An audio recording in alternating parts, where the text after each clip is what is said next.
Y'all, it's me again, your girl Bridget, to report on another video. This is a sad one. Mr. Truth has finally stepped out of the box to tell where all of her problems have revolved from in the bad relationships that she has been in and the regret that she has in concerns to her mother passing and going home to be with God. This is so heartfelt, and I just feel her pain, and I just want you guys to listen to what she's saying. Found being that you're 16, you had a lot of friends. Nothing ever serious, but you had a lot of friends, and you thought you were in love with people that you dated. So if he was to see something on MySpace was the thing back then, and he would choke me or throw me into the wall, and he would also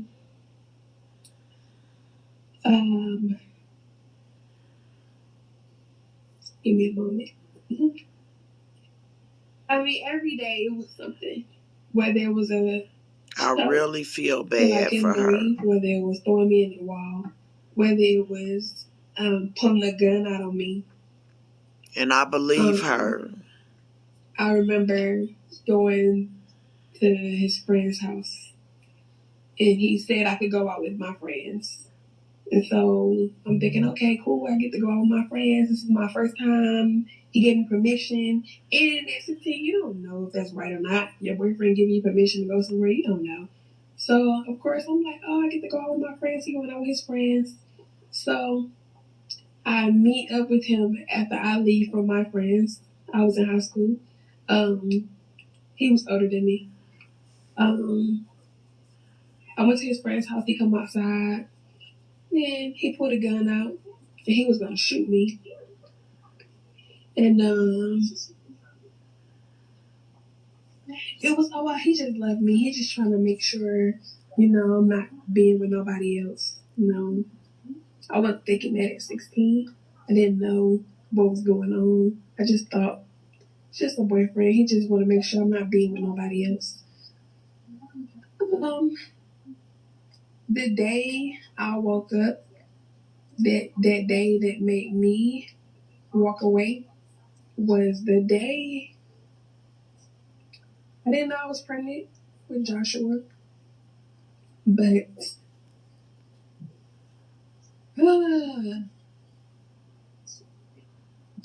he was on my MySpace. And I also regret this relationship because it was times I wanted to see my mom and I didn't go. So I also have resentment from that because he would think that I'm going to go see a guy because I lived in Detroit for so long. So I wouldn't go see my mother. And my mother would always ask me why I won't come see her. And I just make up some excuse. But it was because of him. So, anyways, he seen something on MySpace where I had an airbrush shirt. I don't know, back in the day, we used to get our airbrush shirts with whoever we was talking to at the time, name was on them. And at that time, I was way past over that person. Like, I was like 14 or 15 when I was talking to that person, but the picture was still on MySpace. In a minute. So, didn't go see my mom. And so, this is hard for her. It's very hard.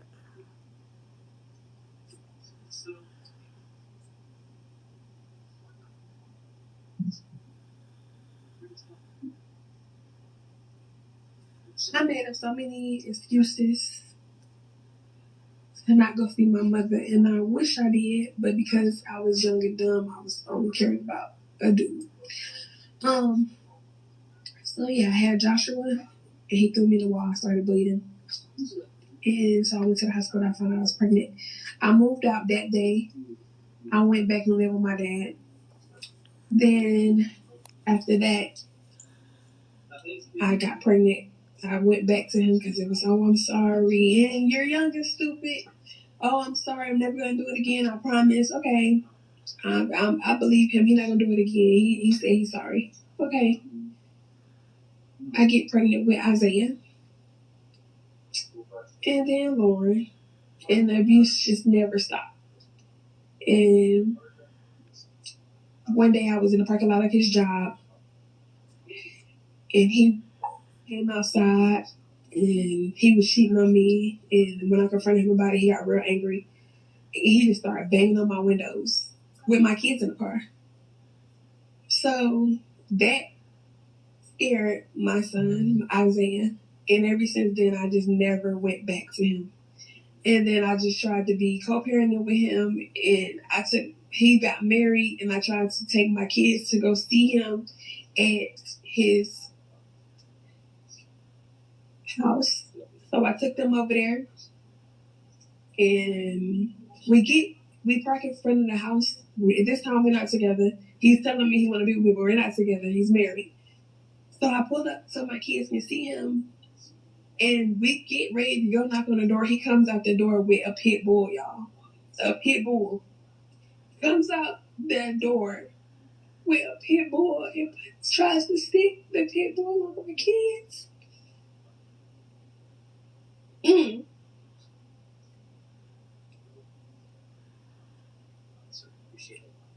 So that day, I said, fuck it, fuck him. I didn't care, but I walked away. Ain't nobody gonna hurt my kids. I don't give a damn how much you hate And me, you how know much you give a what? damn about me, how much you This don't love me. The last thing you explains gonna do is why hurt my she damn has kids. such trust That is the last issues. thing you gonna do. I don't This care explains how much how you fucking he hate me. was I don't so care if you able to don't like me. win her over. But you will not hurt And my kids. remember, she talked So about she wouldn't look a man in the eye to try to or prove to in his the wife that my kids are his, face. which was very stupid. She have dealt with so many But insecurity my kids haven't seen him, haven't been and around been him. through so He tried to call and apologize to my much. kids, but I'm telling other y'all, than that, I knew it was a nothing. backstory He ain't been around behind unless what I see she's complete been change, through he would not be and around my kids. But her yeah, that was the reaction. day I decided to walk the I hell knew it away was a because he's not gonna backstory. hurt my goddamn kids. And that's why she Period. wrote the book Self-Love. Kids I are off know limits. she have her faults too. I think we more receptive to it because my young lady on here, because I definitely want you to share a lot at such a young age she went through. And just the guilt alone of making excuses, not going to see her mother, and her mother passed away, and her mother being sick allegedly during that time, she was making up the excuses not to go and see her mother. So that probably explains why the sisters have the anger that they have, because she was feeding off into a man that was giving her what the kid's father wasn't giving her. And so when the true sisters say that the sisters and brothers say she's a liar, she always have been, maybe it stems from that, and maybe their anger comes from that, and being angry with her for being missing in action during the time of crisis. But if you just listen to her story, put the pieces together. See, I'm a mother. And you got to listen. You can't just judge her. You have got to listen to what she's saying and what she says she did and what she went through. Can you imagine being with someone that you are just overwhelmed because they tell you that you can go out? Well, I'm a grown woman. I don't need you to tell me I can go out and then to think that it's love because he pulled a gun on her, thinking that he just want to make sure that she's safe, and then taking your children over to 3 children that you had with this man over to another woman's house that he has married, and he come to the door with a bulldog to sick 'em on you and your kids. Y'all, that's crazy. That is absolutely crazy. And that's why I say it's a backstory behind everything. And we have to look at the whole thing. And if a woman tell a man this same story, trust and believe he gonna play on it, especially if he got a player mentality and a manipulation mentality and a narcissist. He gonna take everything that you said, and that's what he gonna play on, to make you think that I'm the best thing that ever happened to you. This one treated you like a dog and treated you like this and that, and I give you the big house. I come to you with open arms, a silver platter. You can check my phone. You can go through my computer because I love you and your children. And just, feeding you a dream that you always have wanted for your children, because the love of a mother, it ain't nothing that you won't do. So, y'all, let's pray for her and have a little bit more compassion. I love you and have a God blessed day.